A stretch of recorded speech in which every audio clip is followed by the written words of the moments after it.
if you've been locked out of your Zelle account and need to reset your login credentials, follow these straightforward steps to regain access. Step 1. Access the Zelle app.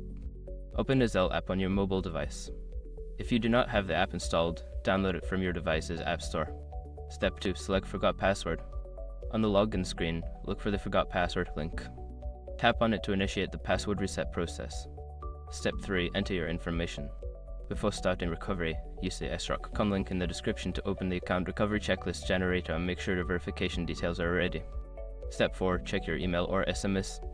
After submitting your information, check your email or SMS for password reset link or code. Follow the instructions provided in the message to proceed. Step 5. Create a new password.